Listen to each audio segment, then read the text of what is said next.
India's automotive industry is facing growing risks due to delays in rare earth magnet shipments from China, following new exports imposed by Beijing.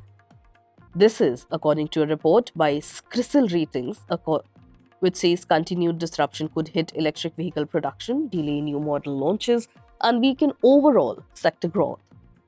Rare earth magnets, crucial for electric and hybrid vehicles, are used in permanent magnet synchronous motors or PMSMS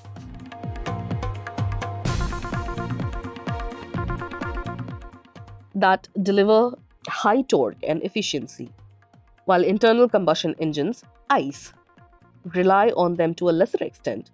They remain vital components in electric power steering. China, which supplies more than 80% of India's rare earth magnet imports, introduced a new export rule in April 2025. These include mandatory export licenses and stricter security of end use declarations. The process, which now takes a minimum of 45 days, has caused a significant backlog. By end of May 2025, nearly 30 import requests from Indian firms were endorsed by the Indian government. However, no approvals have come from Chinese authorities and no shipments have arrived, the report from CRISIL stated. Anuj Sethi, senior director at CRISIL Ratings, said in an interview with ANI, the supply squeeze comes just as the auto sector is preparing for aggressive EV rollouts. Most automakers currently have 4 to 6 weeks of inventory, but prolonged delays could impact production. EV model launches may see deferrals or rescheduling from July 2025.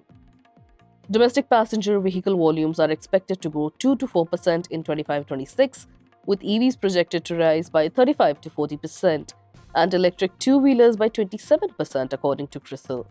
However, it warned the ongoing supply issues could affect this momentum. In response, the Indian government and industry players are working on two fronts. Short-term efforts including building inventory buffers and sourcing from alternate suppliers. Long-term strategies focus on local rare earth exploration, production and recycling capacity. India's Ministry of External Affairs confirmed that discussions with China are ongoing. Quote, "We are in touch with the Chinese side to bring predictability in supply chains," MEX spokesperson Ranbir Jaiswal said during a weekly briefing according to an ANI report. Commerce Minister Piyush Goyal, speaking from Switzerland, called China's export curbs a wake-up call and stressed the need for diversified supply chains. He acknowledged the restrictions that could cause short-term challenges for sectors such as automotive and consumer electronics. China currently controls over 90% of world's rare earth magnet production capacity, leaving few alternatives. India has begun dialogue with Central Asian nations to jointly explore rare earth resources.